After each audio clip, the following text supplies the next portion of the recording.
نبی پاک صلی اللہ علیہ وسلم کے مدینے آنے سے پہلے ایک شخص تھا، عبداللہ بن ابی سلول اس کا نام تھا۔ تو مدینے والے لوگ اس کو اپنا پیشوا مانتے تھے، اوس بھی خزرج بھی، اس کی تاج پوشی بھی کی، بڑی اس کی منتا تھی۔ جب حضور آ گئے تو اس کا کاروبار بند ہو گیا۔ اب لوگ یہ نہیں سمجھتے کہ میں غلط ہوں، لوگ کسی کے مفادات کو ٹھیس پہنچتی ہے تو مخالفت کرنے لگ جاتا ہے۔ اب اس کے حالات جب خراب ہوئے تو اس نے پتہ کیا کیا، جھوٹ موٹ کا کلمہ پڑھ لیا۔ سمجھ آ رہی ہے باتوں؟ جھوٹ موٹ کا، اور منافقوں کا ایک ٹولہ اس نے تیار کر لیا جس کا قرآن مجید نے سورہ منافقون میں ذکر کیا۔ ایک جنگ کا موقع تھا، نبی پاک صلی اللہ علیہ وسلم تشریف لے گئے تو عبداللہ بن ابی سلول بھی چلا گیا۔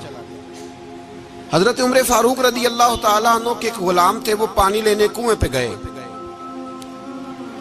ادھر سے انصار میں سے، چونکہ حضرت عمر کے غلام مہاجر تھے، انصار میں سے ایک شخص پانی لینے پہلے سے آیا ہوا تھا۔ پانی بھرنے میں کوئی اختلاف ہو گیا، جھگڑا ہو گیا، مار کٹائی تک نوبت آ گئی۔ حضرت عمر کے غلام نے کچھ چیز مار دی، اس شخص کو زخمی ہو گیا۔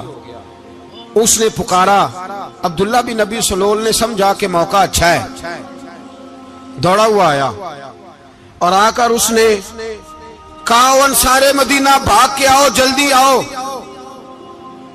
اور بڑے غلط جملے استعمال کیے۔ کہنے لگا، اگر ان لوگوں کو تم اپنا بچا کچا کھانے کو نہ دیتے مہاجروں کو تو آج یہ تمہارے سر پہ نہ بیٹھتے۔ معاذ اللہ، ایسی باتوں پہ کہا کرے، بولے یہ روزمرہ کی گفتگو میں عادت بنائیں، کوئی ایسی بات کرنی ہو تو معاذ اللہ استغفر اللہ کہہ کے کرنی چاہیے۔ اس نے کہا کہ معاذ اللہ، اب ان کو بچا کچا نہ دیں تو یہ ہمارے سر پہ نہ بیٹھتے۔ شور کیا اس نے۔ ہمارے ہاں بھی سیانے بندے پنچایت کے لوگ، وہ کہتے ہیں تو اس برادری کے بچے سے ہی مار کھا ہے، پتہ ہی نہیں چلا، جا اسے مار کے آ، سر پھاڑا، یہ کار پھوڑ دے اس کا سر، اور دیکھ میں دیکھ لوں گا بعد میں جو ہوگا۔ یہ عقل مند لوگوں کے مشورے نہیں، یہ جاہل لوگوں کے مشورے۔ ناراض نہ ہونا، پر یہ نبی پاک صلی اللہ علیہ وسلم نے فرمایا ہے، حضور کا فرمان ہے۔ یہ کن لوگوں کا کام ہے؟ بول کے بتائیں، بول کے۔ پڑھے لکھے سیانے بندے اس طرح کے مشورے یہ بالکل نہیں دیتے، جاہلوں کا کام۔ پکارا، مہاجر سارے اکٹھے ہو گئے، انصار سارے آ گئے، اور جب انصار آئے تو مہاجرین کو بھی پکارا، مہاجر بھی آ گئے۔ اب وہ گتھم گتھا ہونے لگے تو کسی نے جا کے محبوب پاک کے کان میں کہا، یا رسول اللہ، وہاں تو مہاجر انصار لڑنے لگے، وہ پرانی لڑائیاں پھر سے جاگ گئی ہیں۔ نبی پاک تشریف لائے، حضور نے وہاں لفظ بیان کیے، فرمایا یہ تم نے کیا جاہلوں جیسا کام شروع کیا ہوا ہے؟ یہ کون سا کام ہے؟ اللہ کرے ہم سب اس کام سے باز آ جائے، آمین تو کہنا۔ اور تو اس برادری دے منڈے کوئی مار کھائے، برادری کیا ہوتی ہے؟ برادری تو تعارف کے لیے، اونچ نیچ کہاں سے آ گئی؟ کہا میرے رسول پاک علیہ الصلوۃ والسلام نے، فرمایا تم جاہلوں جیسے کام کر رہے ہو۔ صلح کرائی، بات رفع دفع کرائی، لوگ چلے گئے، معاملہ ٹھنڈا ہو گیا۔ لیکن عبداللہ بن سلول نے کہا کہ میں یہ موقع خالی نہیں جانے دوں گا۔ پھر گیا وہ، اور جا کے انصار مدینہ سے کہنے لگا، ایک دفعہ جا لینے دو مدینے، تم نے میری بات نہیں نہ سنی، جو وہاں بڑے سردار بیٹھے ہیں ان سے بات کروں گا، اور معاذ اللہ ثم معاذ اللہ ہم ان بے عزت لوگوں کو مدینے سے نکال دیں گے، وہاں صرف عزت والے رہیں گے۔ یہ غلط جملے اس نے ادا کیے جس کو قرآن پاک نے سورہ منافقون میں بیان فرمایا ہے۔ اس نے یہ بات کی۔ ایک صحابی تھے حضرت زید رضی اللہ تعالیٰ عنہ، وہ سن رہے تھے، آ کے عرض کی، یا رسول اللہ صلی اللہ علیہ وسلم، عبداللہ بن ابی سلول تو اس طرح کہہ رہا ہے کہ مدینے جا کے عزت والے دوسروں کو نکال دیں گے، اور تم اگر اپنا بچہ انہیں نہ دیتے تو معاذ اللہ آج یہ ایسا نہ کرتے۔ حضرت عمر نے بھی سن لیا، حضرت عمر نے بات سن لی، تلوار نکالی اور دوڑے۔ حضور نے بازو پکڑا، فرمایا کدھر جا رہے ہو؟ کہا یا رسول اللہ، اگر آج سزا نہ دی تو کل اور بات بھی کرے گا، اور اگر آج ایک قتل ہو گیا تو باقی سیانے بن جائیں گے۔ یا رسول اللہ مجھے چھوڑے، میں ماروں گا۔ حضور نے فرمایا عمر چپ کر، وہ جھوٹ موٹ کا کلمہ پڑھتا ہے، لوگ کہیں گے کہ محمد ابن عبداللہ نے اپنے ساتھی مارنے شروع کر دیے۔ چپ کر، حوصلہ کر، صبر کر، دلیری کر۔ حضرت عمر کہتے ہیں میری حضور کے کہنے پر میں ٹھہر تو گیا، پر وہ میرے اندر جو آگ لگی ہوئی تھی ٹھنڈی نہیں ہو رہی۔ کہتے ہیں میں چپ تو کر گیا۔ نبی پاک علیہ السلام نے پوچھا عبداللہ بن ابی سلول سے تو نے یہ کہا ہے؟ کہنے لگا حاشا و کلا، میں نے بات ہی نہیں کی نا۔ اب لوگ کہنے لگے کہ زید تو نوجوان ہے تو یہ بوڑھا آدمی ہے، چلو صحیح کہتا ہوگا۔ حضور بھی خاموش ہو گئے۔ اللہ پاک نے قرآن مجید نازل فرما دیا، فرمایا اللہ نے سن لی ان کی بات جنہوں نے یہ کہا ہے، اور پھر لفظ بڑے حسین ہے، فرمایا یہ کہتے ہم عزت والے ہیں؟ نہیں، وللہ العزت ولرسولہ وللمؤمنین، فرمایا عزت تو اللہ کے پاس ہے، اللہ کے رسول کے پاس ہے، اور عزت تو مومنوں کے پاس ہے، مومنین کے پاس عزت ہے۔ یہ قرآن پاک نے سارا مضمون بیان کر دیا کہ عبداللہ بن ابی سلول غلط کہتا ہے اور حضرت زید صحیح کہتے ہیں۔ حضور نے کچھ نہیں فرمایا، جا رہا ہے قافلہ۔ جب مدینے کی سرحد آ گئی نا، حدود مدینہ منورہ کی شروع ہوئی، تو عبداللہ کا اپنا بیٹا، اس کا نام بھی عبداللہ بن عبداللہ تھا، اپنا بیٹا اس کا بڑا مخلص جانثار غلام تھا میرے رسول پاک صلی اللہ علیہ وسلم کا، وہ تلوار لے کے مدینے کی حد پہ کھڑا ہو گیا اور کہنے لگا میرے باپ تو نے اتنی بے ایمانی کے لفظ کہے کہ میں ان کو نکال دوں گا؟ کہے اپنی زبان سے کہ میں ذلت والا ہوں، رسول پاک کو اللہ نے بڑی عزت عطا فرمائی، کہے ورنہ میں تیری گردن کاٹ دوں گا۔ بول، کہے حضور بھی عزت والے اور نبی پاک کے غلام بھی عزت، کہے اپنی زبان سے، کہے میرے رب کا یہ فرمان ہے وَرَفَعْنَا لَكَ ذِكْرَكَ، ابھی میں خود تیرے لیے تیری شانوں کو بلند فرما دوں گا۔ تو کہا کہے، تو دشمن ہو کے کہنے لگا میرے بیٹے مجھے معاف کر دے، مصطفیٰ تو بڑی عزتوں والے ہیں، ان کے غلام شانوں والے۔ جب بیٹا تلوار لے کے سامنے کھڑا ہوا، شہرت ہوئی، اب نبی پاک نے حضرت عمر کی طرف دیکھا، کہا عمر تیری بات صحیح تھی، اب جو ہوا یہ زیادہ صحیح تھا، وہ میں نے تجھے کہا حوصلہ کر، تدبر کر، وقت کا انتظار کر، یہ صحیح ہوا کہ وہ صحیح تھا۔ تو حضرت عمر فاروق کہنے لگے یا رسول اللہ میں گواہی دیتا ہوں آپ واقعی اللہ کے سچے رسول ہیں صلی اللہ علیہ۔ اتنی اچھی رائے، وقت فیصلہ کرتا ہے، تدبر سے چلے، دانائی سے چلے، علم پیدا کریں، بردباری۔ ہمیں کئی دفعہ سجدہ صاف کرنا پڑتا ہے، ہم جو کہتے ہیں بات اس کے الٹ نکل آتی ہے۔ ہم کسی شخص کے بارے میں کچھ تبصرہ کر بیٹھتے ہیں، کچھ عرصے کے بعد ہمیں پتہ چلتا ہے کہ وہ تو ایسا تھا ہی نہیں، ہم نے غلط بات کر۔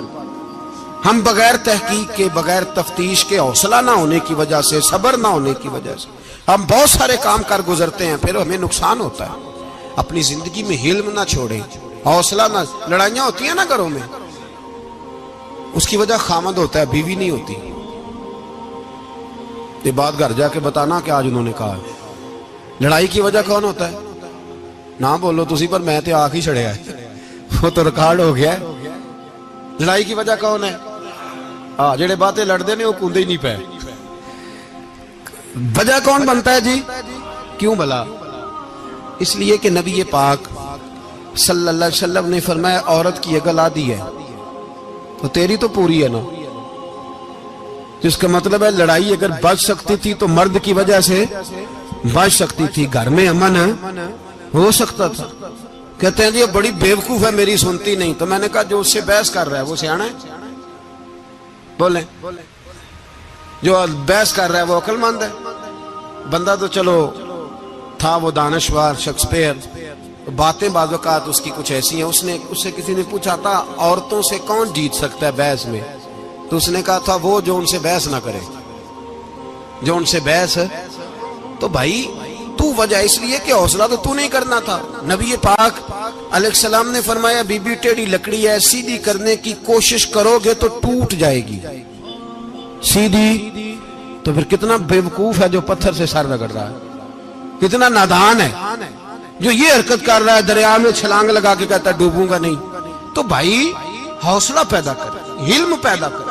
بہت ساری ایسی باتیں کرے کہ جس میں اشتعال آئے گا، فٹافٹ 3 لفظ طلاق کے دے دیے، اب بھاگا گیا مفتی صاحب کے پاس، اوہو 4 بچوں کا کیا بنے گا؟ اور یہ بات پکی ہے کہ بچوں کو صرف ان کی ماں ہی پال سکتی ہے، ان کی ماں۔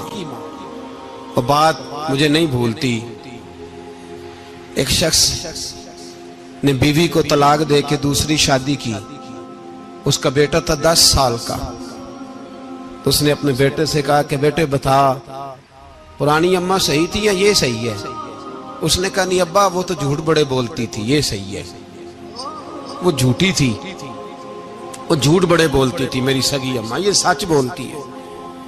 اس نے کہا وہ کیسے؟ کہنے لگا اس لیے کہ میں کوئی شرارت کرتا تھا تو میری سگی اماں مجھے تھپڑ مارتی تھی اور کہتی تھی تجھے روٹی نہیں دینی، جا دوڑ جا گھر سے. تو میں دوڑ جاتا تھا تو جھوٹ بولتی تھی نہیں دینی، پھر آدھے گھنٹے کے بعد مجھے ڈھونڈنے لگ جاتی تھی، ڈھونڈ کے لاتی تھی، پھر میری منت کرتی تھی، پھر مجھے کہتی تھی نہ مجھے ستایا کر، پھر میرا ماتھا چومتی تھی، پھر میری مرضی کا کھانا بنا کے دیتی تھی، پھر میرے منہ میں لقمے ڈالتی تھی. جھوٹی تھی، پہلے کہتی ہے نہیں دینی پھر پیچھے بھاگتی ہے. یہ سچی ہے، میں شرارت کرتا ہوں تو تھپڑ مار کے نکالتی ہے، پھر میں منتیں کرتا ہوں پر روٹی نہیں دیتی، پیر پکڑتا ہوں نہیں دیتی. سچ بولتی ہے، اپنی بات پہ ڈٹ جاتی. او بھائی بچے اس کی ماں ہی پال سکتی ہے، تو نے 3 جملے کہتے سوچا ہی نہیں، تیرا کا گیا تو یہ تو نئی بیوی ملے گی، اور اس کا بھی کیا گیا، اس کو بھی شاید شوہر مل جائے. ان پھولوں کی پرورش صرف ان کا مالی کر سکتا ہے، دوسرا کر سکتا؟ تو نے حوصلہ ہی نہیں کیا. ٹھیک ہے غلطی بی بی کی تھی پر تو مرد تھا نا، تیرے پاس تو دلیری تھی. فٹافٹ 3 طلاق کے جملے کہہ دیے. اور میرے رسول پاک علیہ السلام نے فرمایا جائز کام بڑے ہیں پر طلاق جائز تو ہے پر میرے رب کو پسند نہیں، اللہ کو پسند. تو نے مالی بگا دیا جس نے تیرے گھر کا باغ سینچنا تھا. تو بھائی یہ حوصلہ نہیں، درجنوں طلاقیں، 20 کیس، اور ابھی وہ شادی کے پورے کپڑے نہیں پہنے تو طلاق پہلے. اس کی وجہ یہ کہ حوصلہ نہیں، صبر نہیں، رضا نہیں، ہم احساس نہیں کرتے. اگر تو یہ سمجھ جائے کہ بس اللہ نے جو میرے لیے بہتر سمجھا مجھے دے دیا، صحیح ہے میری آزمائش ہے، کیا ہے کچھ ہے جو اس نے بہتر سمجھا مجھے اس نے، پھر تو سکھی ہو جائے، تیرے لیے جینا آسان ہو جائے، پھر تو بہت ساری پریشانیوں سے آزمائشوں سے دور ہو جائے.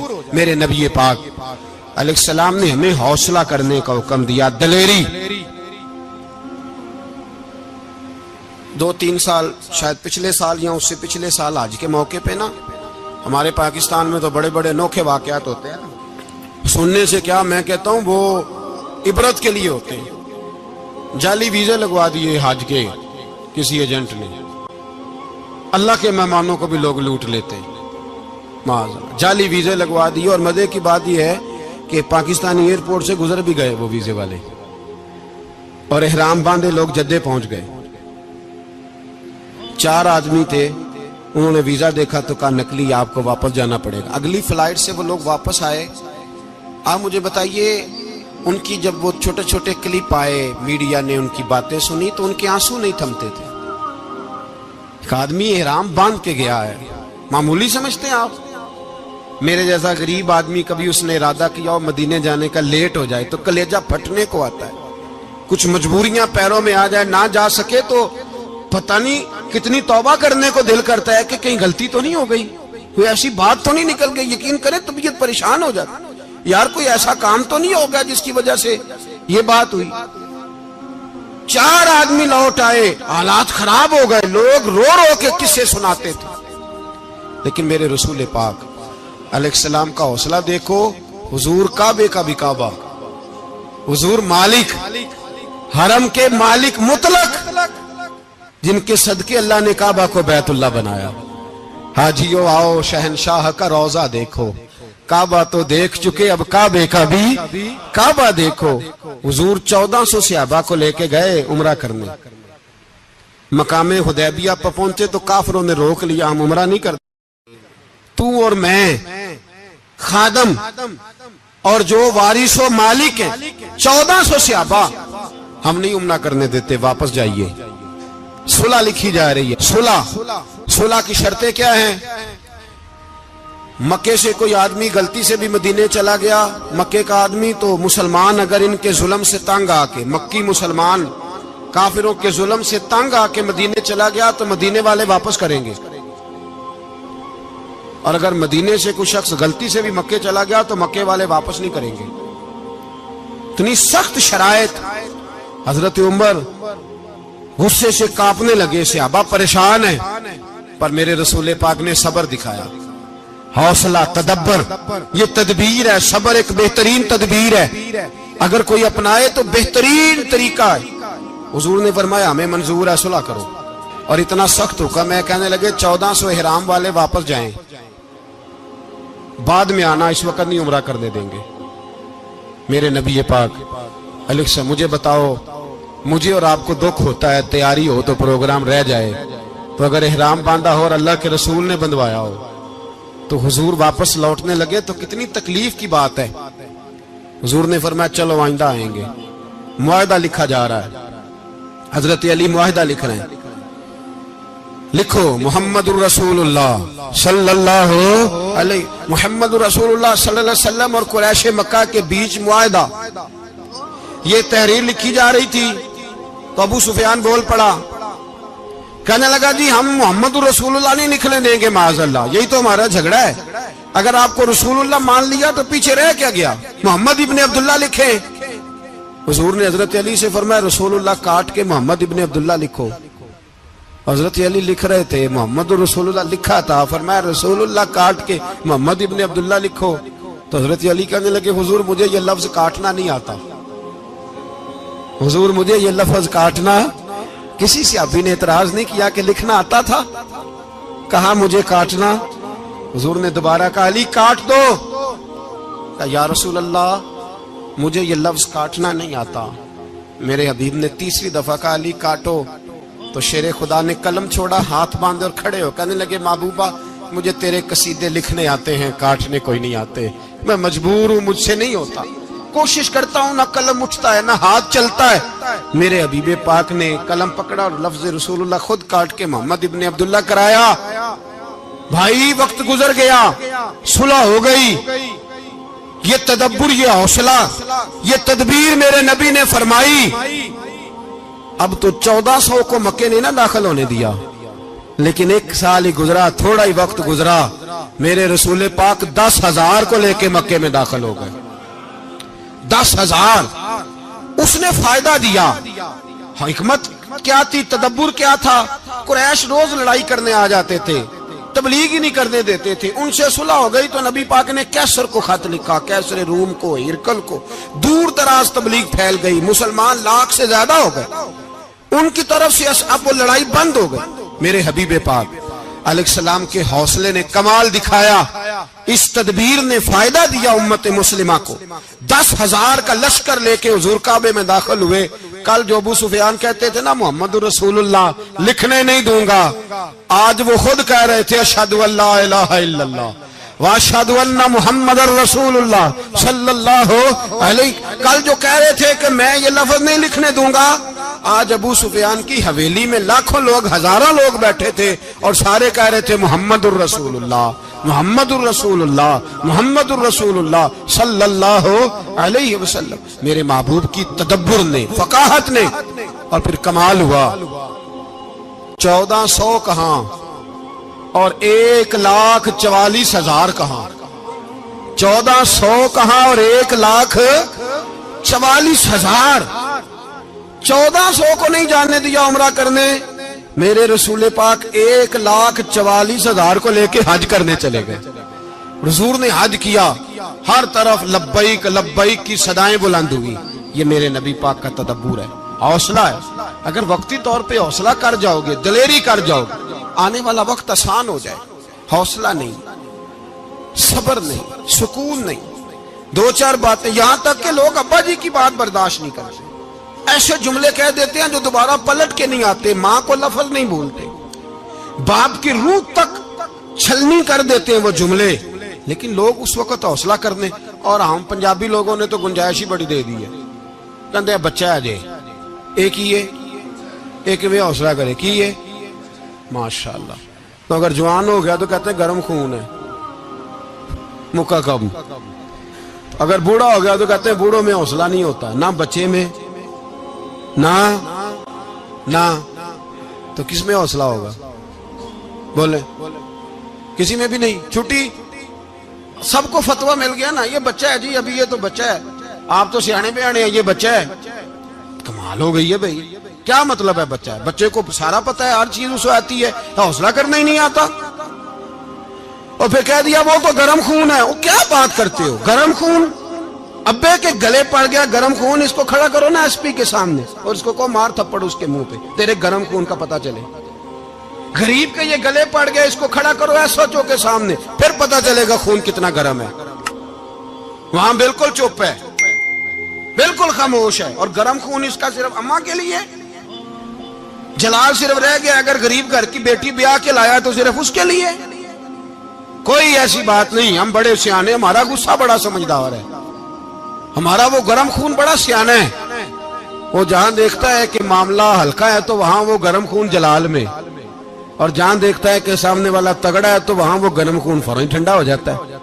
حوصلہ پیدا کرے.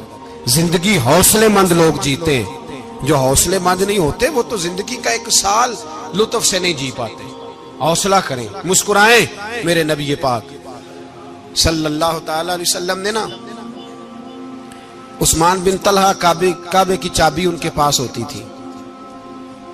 حضور نے ایک دن فرمایا عثمان, اچھا یہ نہیں تھا کہ عثمان خاص لوگوں کو چابی کعبہ کھول کے دکھاتے تھے, بلکہ ان کو قریش کی جانب سے یہ حکم تھا کہ جو بھی تجھے کہے تو نے کعبے کا دروازہ کھول دینا. نبی پاک علیہ الصلوۃ والسلام نے نا ہجرت سے 2-4 دن پہلے کہا کہ عثمان ذرا چابی دو, میں نے کعبہ اندر سے دیکھنا ہے. بڑے ٹھنڈے دل سے ذرا سننا, ادھر دیکھو میری طرف, ادھر دیکھیے گا ذرا میرے بھائی. میں نے ایک بندے سے کہا یار پانی کی بوتل دینا دکاندار سے. ایک ہے, اس نے کہہ دیا نہیں میرے پاس. اس بات کا کوئی غصہ بولیے, اور اگر وہ کہے سارے زمانے کو ملے گی آپ کو نہیں دینی, پھر بولے میرا خیال ہے چپ کر کے ہنس کے آ جائیں گے, سوال ہی نہیں پیدا ہوتا.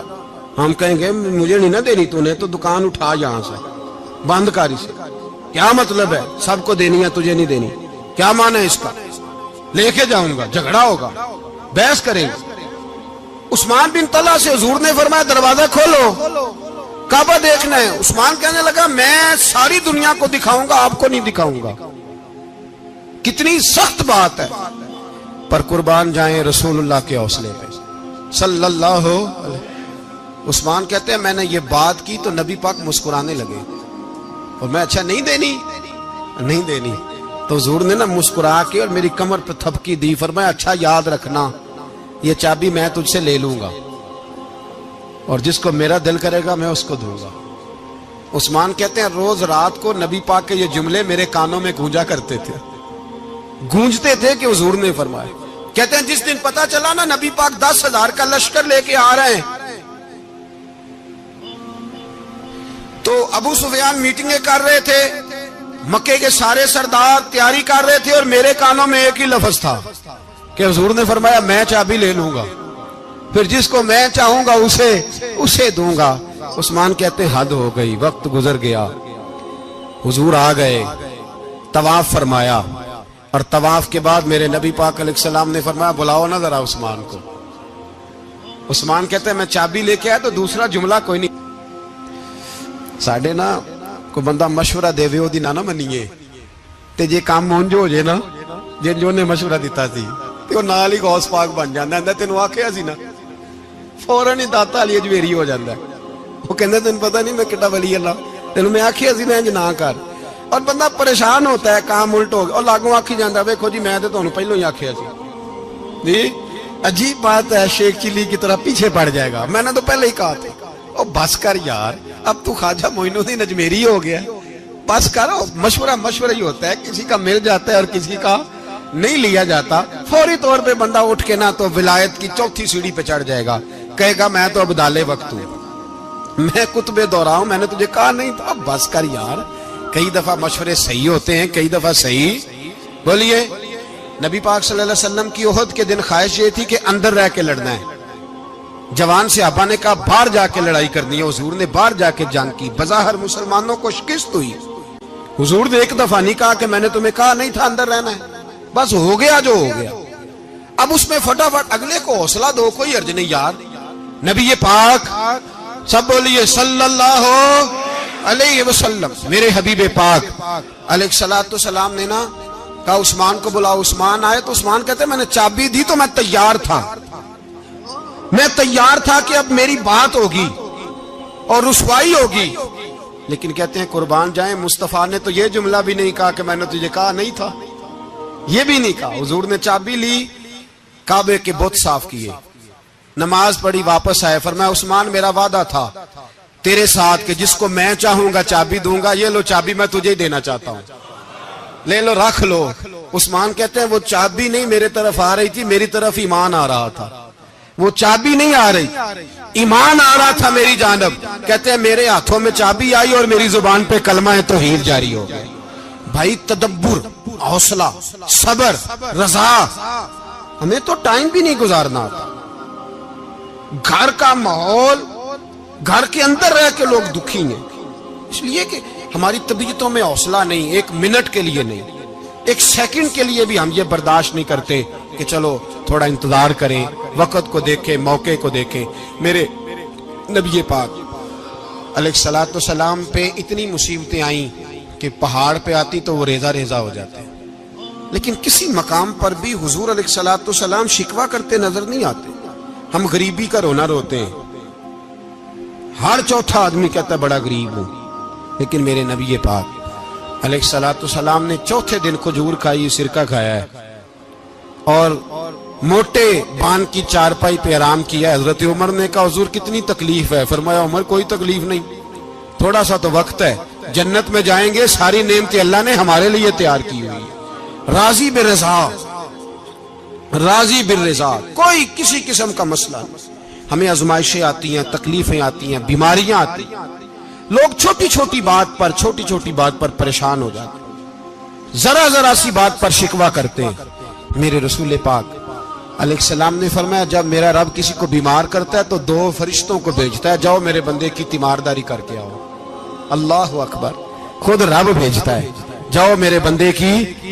تو مجھے بتائیے جب اللہ بھیجے تو پھر تندرست خوش نصیب ہوا کہ بیمار؟ جی تندرست پھر خوش نصیب کون ہوا؟ میرے نبی پاک صلی اللہ علیہ وسلم نے فرمایا رب 2 فرشتے بھیجتا ہے، فرماتا ہے پتہ کر کے آؤ میرے بندے کا اس کا کیا حال ہے، حالانکہ اللہ سارے جانتا ہے. فرشتے آتے ہیں، واپس جاتے ہیں، رب کریم پوچھتے ہیں بتاؤ میرا بندہ کیا کہتا تھا؟ اللہ تجھے سارا ہی پتہ ہے، پر ہم سے پوچھتے تو بتا دیتے ہیں. وہ یہ کہتا تھا کہ میں اپنی رب کی رضا پہ بڑا ہی راضی ہوں. وہ تیری حمد کر رہا تھا، تیری تعریف کر رہا تھا، تیرا شکر کر رہا تھا، تیرے لیے کلمات حمد بیان کر رہا تھا. تو میرے نبی پاک علیہ السلام فرماتے ہیں، اللہ فرشتوں سے فرماتا ہے سنو پھر اگر میں اپنے بندے کو اس بیماری میں شفا دوں گا تو اس تندرستی سے زیادہ اچھی تندرستی دوں گا جو پہلے اسے عطا کی ہوئی تھی، پہلے سے اچھی صحت دوں گا. اور اگر اسے اس بیماری میں موت دوں گا تو پھر مرتے ہی اس کے لیے میں جنت کا فیصلہ فرما دوں گا. بھائی جب تو راضی بالرضا رہتا ہے، راضی بالرضا، بڑی سادی سی بات ہے بھائی. آپ گھر گئے روٹی مانگی تو اگر کسی نے کہا نا کہ اتنی تھکاوٹ ہے ٹائم پہ آیا کریں اس وقت، تو روٹی تو وہ بھی مل گئی اور اس میں لذت، وہ سکون نہیں، وہ سکون نہیں. میری اماں جی سالن پکا کے رکھ لیتی تھی تو روٹی جب بھی کوئی مانگتا تھا تو تازی بنا کے دیتی تھی، ان کی طبیعت تھی. تو میں اکثر ان سے کہتا کہ اماں جی پکا کے رکھ دیا کرو. تو کہتے تمہیں خوشی نہیں ہوتی جب تمہاری اماں تازی پکا کے دیتی ہے؟ خوشی ہوتی ہے، طبیعت میں خوشی ہوتی ہے. ان کا مزاج تھا، ذوق تھا، تو ہم سمجھتے تھے یار یہ بڑی سعادت کی بات. تو آپ گھر گئے رات کو تو گھر والوں سے کہا روٹی، تو فوراً اٹھے فوراً، اور انہوں نے کھانا تازہ بنایا اور ساتھ یہ بھی کہا باہر سے نہ کھایا کرے بندہ بیمار ہو جاتا ہے. کتنی ٹھنڈک پہنچتی ہے آدمی کے دل کو، سکون ملتا. تو بھائی بیماری تو آپ نے کاٹ لی، لیکن ساتھ کہو ہو بڑا بیمار ہوں، میں نے تو اتنے گناہ بھی نہیں کیے، ظلم بھی نہیں کیا، کسی کو کچھ بھی. اب بیماری تب بھی کٹ گئی، پر بڑی آزمائش، مریض ڈاکٹر کے گلے پڑ رہا ہے، اس کے لواحقین جھگڑے کر رہے ہیں، بیماری وہ بھی کٹ گئی. اور ایک بیمار وہ ہے جو چارپائی پہ لیٹا ہے اور کہتا ہے جس طرح میرا اللہ راضی اسی طرح میں بھی راضی. تو بیماری اس کی بھی کٹ گئی. حضرت یونس علی نبینا علیہ الصلوۃ والسلام نے ایک دن حضرت جبریل امین ملنے آئے تو جناب یونس علیہ السلام کہنے لگے اے جبریل اللہ کے نیک بندوں میں جو اللہ کو اس وقت سب سے زیادہ پسند ہے نبیوں کے بعد، توجہ کرنا بات پر، جو سب سے زیادہ اللہ کو پسند ہے نبیوں کے بعد ولیوں میں، اور سب سے زیادہ اللہ جس کو اللہ کی بارگاہ میں عبادت گزار لکھا جاتا ہے، میری اس بندے سے ملاقات کرا۔ تو حضرت جبریل نے جناب یونس علیہ السلام کو ساتھ لیا تو ایک شخص کے پاس پہنچے جو آنکھوں سے اندھا تھا، دونوں ہاتھ اس کے سلامت نہیں تھے اور پورے جسم میں پیپ جاری تھی، ریشہ تھا۔ جب جا کے السلام علیکم کہا نا حضرت یونس نے، اس نے وعلیکم السلام کے بعد پہلا لفظ پتہ کیا کہا؟ اس نے کہا یا اللہ تیرا شکر ہے، یا اللہ تیرا، آپ بھی ادا کریں اللہ کا شکر، یا اللہ تیرا، اللہ تیرا شکر ہے۔ تو حضرت یونس علیہ السلام کہنے لگے تو شروع سے اس طرح کا ہے، نابینا بھی اور ہاتھوں سے معذور بھی اور سارا جسم شروع سے؟ تو بڑے ہی خوبصورت لفظ اس بیمار نے کہے، کہنے لگے نہیں حضور میں بالکل ٹھیک ٹھاک تھا، جب تک میرے رب نے چاہا کہ یہ دنیا کو دیکھے تو تب تک اس نے مجھے آنکھیں دیں، اور جب اس نے چاہا کہ اب اس کا دیکھنا بہتر نہیں تو اس نے واپس لے لی۔ تو یا اللہ تیرا شکر ہے، اللہ تیرا شکر ہے۔ پھر کہا جب تک اس نے چاہا کہ میرے ہاتھ رہے تب تک رہے، جب اس نے چاہا کہ میرے لیے بہتر نہیں تو اس نے لے لیے، تو یا اللہ تیرا شکر ہے۔ جب تک اس نے چاہا کہ میرا جسم صحیح و سلامت رہے تو رہا، اور جب اس نے چاہا کہ میرے لیے بہتر نہیں تو مجھے بیمار کر دیا، تو یا اللہ تیرا شکر ہے۔ تو حضرت یونس علیہ السلام کہنے لگے جبریل واقعہ یہ اللہ کا سب سے زیادہ شکر گزار بندہ ہے، سب سے زیادہ عبادت گزار بندہ ہے، سب سے زیادہ۔ میرے نبی پاک علیہ السلام نے فرمایا میرا مومن ہر حال میں نفع میں ہے، نعمت ملے تو شکر کر کے نفع، مصیبت آئے تو صبر کر کے نفع، اپنی زندگی میں تحمل، بردباری، علم پیدا کرے، حوصلہ پیدا کرے۔ ہر آنے جانے والے شخص کے مزاج کے مطابق اسے نہ ملے، اپنا مزاج صحیح رکھے، اپنی طبیعت کے مطابق اپنے ماحول کو برقرار رکھے۔ علم کے ساتھ گزارا کرو گے تو رشتہ داروں سے بھی بنی رہے گی، دوستوں سے بھی بنی رہے گی، ہر ایک سے تعلق رہے گا۔ اور اگر آپ کے اندر یہ حوصلہ نہیں تو پھر سارے معاملات پریشانی کا شکار ہو جائیں گے۔ یہ تو آج کا مضمون تھا۔ ہمیں نا لوگ مشورہ دیتے ہیں، کہتے ہیں پیر صاحب درویشوں کو سیاست کی بات نہیں کرنی چاہیے، دیتے ہیں نا مشورہ لوگ، جی تھوڑا تھوڑا بول دیں، تھوڑا تھوڑا دیتے ہیں نا۔ اگرچہ ہم ان کی بات نہیں مانتے، اس لیے کہ اقبال نے کہا تھا جدا ہو دین سیاست سے تو رہ جاتی ہے چنگیزی، جدا ہو دین سیاست سے تو، اور پہلا فکرہ یہ ہے کہ جلال بادشاہی ہو یا جمہوری تماشا ہو، جدا ہو دین سیاست سے تو رہ جاتی ہے۔ اس نے کہا جب سیاست اور دین علیحدہ علیحدہ ہوتے ہیں تو چنگیز خان اور ہلاکو خان پیدا ہوتے ہیں۔ سیاست جب تک مسجد کے اندر رہتی ہے تب تک پاک صاف رہتی ہے، وہ گندی ہوتی تب ہے جب مسجد سے نکل جاتی ہے۔ حضرت علی کے زمانے تک مسجد میں رہی، پاک صاف رہی، یزید باہر لے گیا تو گندی ہو گئی، حضرت عمر بن عبدالعزیز دوبارہ مسجد میں لے آئے تو پھر پاک ہو گئی۔ لیکن پھر بھی ایک ساتھی نے مجھے کہا تو اس کی بات میں، سب کی باتیں نہیں مانتا، اس کی بات میری سمجھ میں آئی۔ وہ کہنے لگا جی اصل بات یہ ہے کہ سیاسی تبصرے تجزیے ہم اخباروں میں ٹی وی پہ جا کے بیٹھے، جا کے بڑی مہربانی میری طرف دیکھیں، وہ ہم سنتے رہتے ہیں تو ہمارا دل کرتا ہے مسجد میں صرف ہم رسول اللہ کا پیار ہی سنیں۔ تو میں نے کہا یار تیری بات دل کو لگتی ہے، یہ بات صحیح ہے، چلو یہ نیت اچھی ہے، یہ تیرا نظریہ ٹھیک ہے، مان گئے ہم۔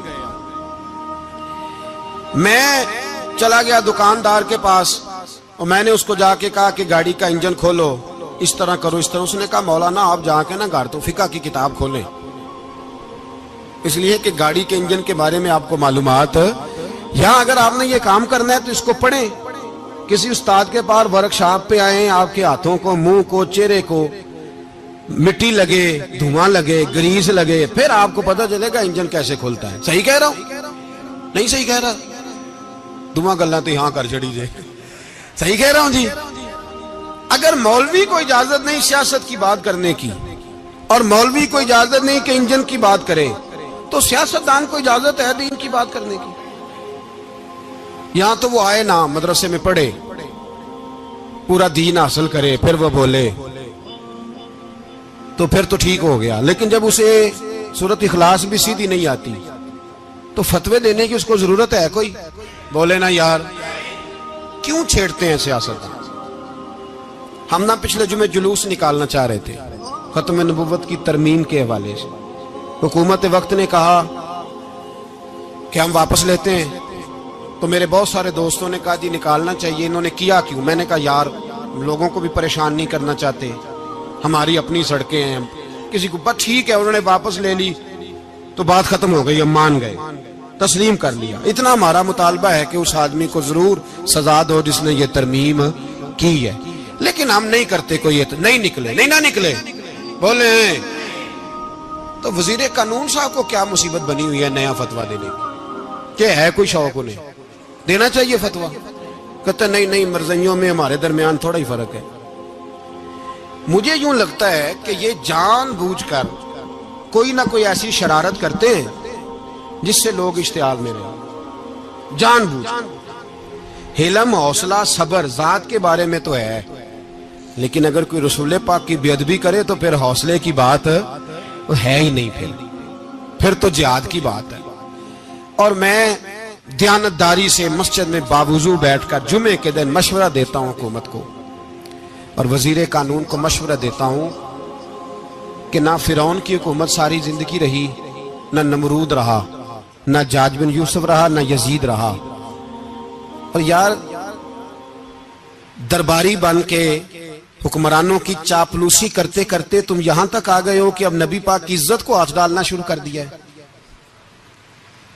اور آپ یقین کریں سیاسی جماعتوں کا اتنا برا حال ہے کہ ان کے لیڈر کے بارے میں کوئی بات کرے تو پاگل ہو جاتے ہیں یہ احتجاج کر کر کے، اور اس نے ڈائریکٹ کہہ دیا کہ ختم نبوت کا مسئلہ ہی کوئی نہیں، جو دین کی بنیاد ہے، کسی کو پرواہ نہیں۔ مجھے تو ان لوگوں کی فکر ہو رہی ہے جن لوگوں نے انہیں ووٹ دیے ہیں، وہ اللہ کو کیا جواب دیں گے۔ اور یہ اللہ ماشاءاللہ ساری سیاسی جماعتیں اس طرح کی۔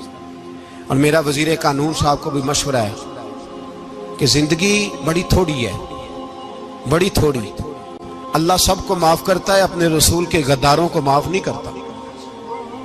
اور یہاں تمہاری گاڑیوں پہ جھنڈے لگے ہوئے ہیں، وہاں بھی تمہارے جھنڈے لگیں گے، پر اس لیے لگیں گے کہ یہ غدار ہے ناموس رسالت کے، یہ جھنڈے لگیں گے۔ شرم کرو اور ڈر جاؤ، بس کر دو، تمہارے منہ میں اب دانت پورے نہیں رہے۔ کوئی شوگر کا مریض ہے تو کوئی بلڈ پریشر کا، تو کوئی ہارٹ کا، تو کوئی کینسر کا۔ شرم کرو اور اپنی قبر کی بھی تھوڑی سی فکر کرو۔ بتاؤ پاکستان کے کتنے صدر گزرے، وزیر اعظم گزرے، تو ان کی قبریں کہاں ہیں؟ کوئی جاتا ہے ان کی قبروں پہ؟ کسی کو خبر ہے؟ کیوں اپنے لیے جہنم کٹھی کرتے؟ سارا کچھ دنیا داری رہ گئی ہے، سارا کچھ صرف یہی رہ گیا۔ حضرت ابو بکر سردار تھے، حضرت عمر سردار تھے قبیلے، حضرت عثمان سردار تھے، انہوں نے سرداریوں کو ٹھوکر مار کے رسول اللہ کے قدموں میں بیٹھنا پسند کی، سرداریاں چھوڑ کے غلام بن گئے۔ تم سرداریاں بچانے کے لیے رسول اللہ کی غداری کرتے ہو، شرم نہیں آتی؟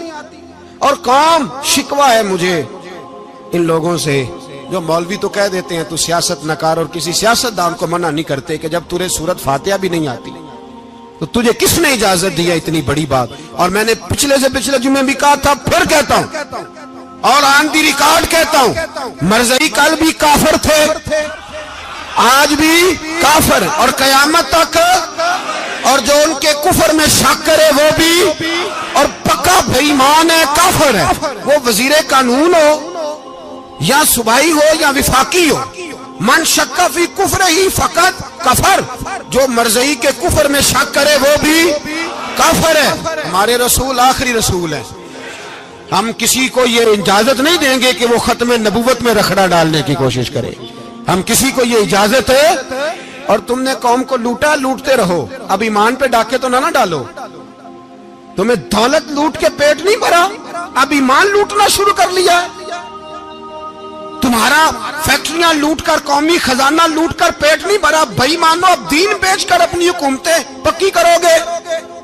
اور وہ لوگ بھی تیار ہو جائیں جو ان بھائی مانوں کو منتخب کرتے ہیں، ان سے بھی سوال کرے گا ختم نبوت کا موضوع قیامت کے دن کہ تم بتاؤ، ان کو سپورٹ کرتے تھے جو رسول اللہ صلی اللہ علیہ وسلم کے بعد بھی کسی نبی کو نبی ماننا درست جانتے تھے؟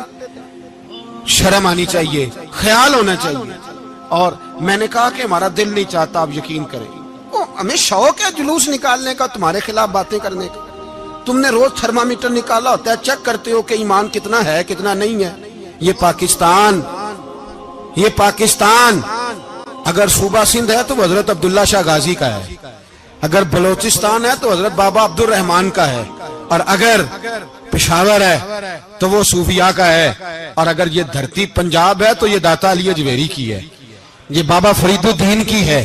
اس میں کسی غدار کو قبضہ کرنے کی اجازت بالکل نہیں ملے گی. اور ہم وہ لوگ بھی نہیں جو چپ کر کے اندر سوتے رہیں، قوم جو کرتی ہے کرتی رہے، ہمیں پرواہ نہیں. نا، ایسی کوئی بات نہیں. کوئی بندہ نہ سمجھے کہ انہیں ہوش نہیں، انہیں پتہ نہیں، ہمیں سارا کچھ ہی آتا ہے.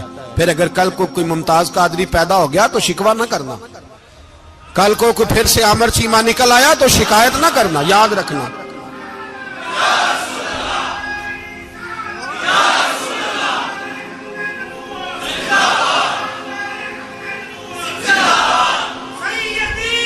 تو میرے بھائی کھول کے بولے یا نبی رسول کے صلی اللہ. تو یہ مشورہ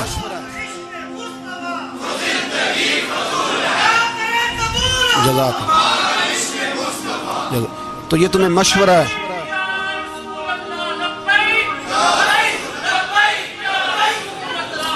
میری بات سنی، یاد رکھیں. یہ لوگ بعد میں پچھتاتے ہیں، پھر مناظرے کراتے پھرتے ہیں، اس نے صحیح کیا کہ غلط کیا، پھر انہیں ہوش آتی ہے بعد میں، پھر ان کے حواری نکل کے میدانوں میں دلیلیں دیتے ہیں. اس لیے ہمارا مشورہ ہے انہیں کہ یہ اپنی حد میں رہیں، اور جو کام تمہارے ذمہ، میں نے کہا نا تم نے بڑا لوٹا، یہ قوم روز تمہیں موقع دیتی ہے لوٹنے کا، یہ موقع دیتی ہے، تو تم نے دولت لوٹ کے پیٹ نہیں بھرے، اب ایمان لوٹنے کے چکر میں آ گئے ہو. یاد رکھو مسلمان گناہگار ہیں، غدار نہیں ہیں. تمہیں دولت لوٹنے کا تو شاید موقع مل گیا ہے، پر ایمان لوٹنے کا موقع نہیں ملے گا. تو اس لیے اس کو لگام دو. اور ویسے بھی کتا جو پالتو ہوتا ہے نا، اس کو گھر کے اندر سنگلی سے باندھ کے رکھنا چاہیے. یہ تمہارے بوٹ چاٹتے ہیں، بھونکتے ہیں تمہارے حق میں، وزارتیں لیتے ہیں. ہم نے تو کوئی وزارت نہیں لی تم سے، اور نہ ہمیں شوق ہے. اس لیے کہ ممبری کیا کرنی ہے جس کو ممبر رسول عطا کر دیا جائے، اس نے کیا کرنی ہے یہ ممبریاں جس کو پکا ممبر رسول دے دیا جائے. تو اس لیے اس سے باہر آؤ. میں نے کہا بڑے بڑے نمرود، فرعون، قارون دفن ہے، تمہارا بھی نام تک نہیں ہوگا، بالکل نام نہیں ہوگا. اس لیے ہمارا مشورہ، اور آپ لوگ بھی آئے نا یہ اگلے سال، تو ان کو کھڑا کر کے پوچھ لینا اسلامی جمہوریہ پاکستان کا تم نے MPM بننا ہے، پہلا کلمہ ہی صحیح سنا دو. چلو خدا کا واسطہ یہی بتا دو کہ تمہیں نماز بھی ڈھب سے آتی ہے کہ نہیں. اور آپ کی موج ہے، آپ بٹھا لیتے ہیں سر پہ، کیا کریں، سمجھانے والے مفت گناہگار ہو گئے اور بہکانے والے سب تمہارے یار ہو گئے. اس لیے یہ چھیڑتے ہیں جان بوجھ کے. اور پھر جب کوئی ممتاز قادری علیہ رحمہ پیدا ہوتے ہیں، پھر انہیں دشواری ہوتی ہے، پھر ان کا جینا مشکل ہو جاتا ہے. یہ موقع دیتے ہیں، پتہ نہیں کس کے ایجنڈے پہ عمل کر رہے ہیں. میرا سوال یہ ہے، میں نے پچھلے جمعے پھر میرا سوال ہے کہ میں پوچھتا ہوں اس آدمی کو ضرورت کیا ہے ختم نبوت پر بات کرنے، جب امت مسلمہ کے متفق کا فیصلہ ہے کہ مرزائی کافر، اسمبلی نے بل پاس کر دیا کہ مرزائی، ان کو اقلیت قرار دے دیا، اور جب سے وہ اقلیت بنے نہ ہم نے ان کی عبادت گاہ جلائی، نہ ہم نے ان کو قبروں سے نکالا، نہ ہم نے، بس ٹھیک ہے جیسے عیسائی رہتے ہیں، یہودی سے کس ملک میں رہتے ہیں وہ بھی رہیں، اقلیت بن کے رہے، کوئی اعتراض. پر تم انہیں کھینچ کے کیوں قریب کرتے ہو؟ تمہارا کیا جرانہ ہے ان کے ساتھ؟ بتاؤ تو صحیح. ان لوگوں سے ان کو چاہیے اپنے منہ میں لگام ڈالیں، اور اگر نہیں ڈالیں گے پھر انشاءاللہ ڈالی جائے گی، اور بڑی تگڑی ڈلے گی، اور پھر ایسی ڈلے گی. سلمان تاثیر جب مرا تھا نا تو 5-5 لاکھ روپیہ مولویوں کو آفر کی جنازہ پڑھاؤ، 5-5 لاکھ روپیہ چھوٹے چھوٹے مولویوں کو. اور داتا صاحب کی مسجد کے خطیب بھی صوبائی جو تھے وہ خطیب تھے، ملازم تھے، انہوں نے کہا کہ ایمان نہیں بیچنا، نکالنا نوکری سے تو نکال دو. اور بادشاہی مسجد کا مولوی جس کا پتہ نہیں چلتا، کبھی کدھر چلا جاتا ہے کبھی کدھر، یہاں تو وہ بھی کھڑا ہو گیا. اس نے کہا نا ایمان نہیں بیچنا. گورنر ہاؤس کی مسجد کا امام کہنے لگا کہ بخشا جانا نہ جانا یہ تو رحمت الہی کا معاملہ ہے، پر اتنا گندا جنازہ نہیں پڑھنا، اتنا گندا جنازہ نہیں ہم پڑھیں گے. مرنے کے بعد تمہارے جنازے نہیں پڑھے جاتے، تمہاری قبریں خراب ہوتی ہیں. کدھر ہیں تمہاری دولتیں؟ اور وہ مولوی آج تک پتہ ہی نہیں کدھر گیا جس نے اس غلیظ کا گندا جنازہ پڑھایا. تو بھائی اپنی قبر حشر کو جب جہاں تمہارے جنازے نہیں پڑھے جا رہے تو وہاں تمہارا کیا حال ہوگا. اس لیے ان لوگوں کو چاہیے کہ اپنی زندگی اس طرح گزاریں کہ کچھ نہ کچھ منہ لے کے سرور کائنات کے پاس چلے جائیں، ورنہ ایسا نہ ہو کہ یہاں بھی پھٹکار اور وہاں بھی پھٹکار. اس لیے ہمارا مطالبہ ہے حکومت سے کہ شرم کرو اور ایسے بےایمانوں کو کالے ناگ جو تم نے بھرتی کیے ہوئے ان کو نکالو، اور اگر تعریفیں کروانی ہو تلوے چٹوانے ہو تو اندر کمروں میں ان سے چٹوا لیا کرو. ان سے کہو کہ یہاں ہماری نوکری کرو، باہر نکل کے رسول اللہ صلی اللہ علیہ وسلم کے دین کے بارے میں گفتگو نہ کرو. اس لیے کہ اللہ تبارک و تعالیٰ نے اس دین کے اندر بڑا حسن اور بڑا جذبہ رکھا ہوا ہے، بڑا وقار ہے. ہمارا مطالبہ ہے حکومت سے کہ ختم نبوت کے مسئلے پر کوئی سیاستدان گفتگو نہ کرے. آپ تائید کرتے ہیں اس بات کی؟ اس پر کوئی سیاستدان کوئی گفتگو. ہمارے پاس بڑے تماشے ہیں سیاست کرنے کو، باقی تماشوں پہ سیاست کرو. یہ رسول اللہ کی ناموس کا معاملہ ہے، یہ چھیڑنے کی تمہیں اجازت ہو؟ مجھے سمجھ نہیں آتی یار، جب بات ختم ہو گئی اسمبلی نے بل واپس لے لیا تو صوبائی وزیر قانون کو آخر تکلیف کیا ہے؟ آپ کے پاس جواب ہے کوئی اس بات کا؟ بات ختم ہو گئی، ہم نے جلوس نہیں نکالنا، چھوڑ دیا، خاموش ہو گئے. علماء نے میٹنگیں بلائی تھی کینسل کر دی، ٹھیک ہے جی بات. اب دوبارہ سے کیوں چھیڑتے ہو؟ پھر کہتے ہیں احتجاج ہوتا ہے، شور ہوتا ہے. تم خود ایسی حرکتیں کرتے ہو جس سے افراتفری پیدا ہوتی ہے. یہ ملک رسول اللہ کے نام پہ بنا ہے اور قیامت تک یہاں وہی ہوگا جو میرے رسول پاک صلی اللہ علیہ وسلم کی رضا ہوگی، اور نبی پاک کے قانون کے خلاف کوئی قانون یہاں چل سکتا؟ اللہ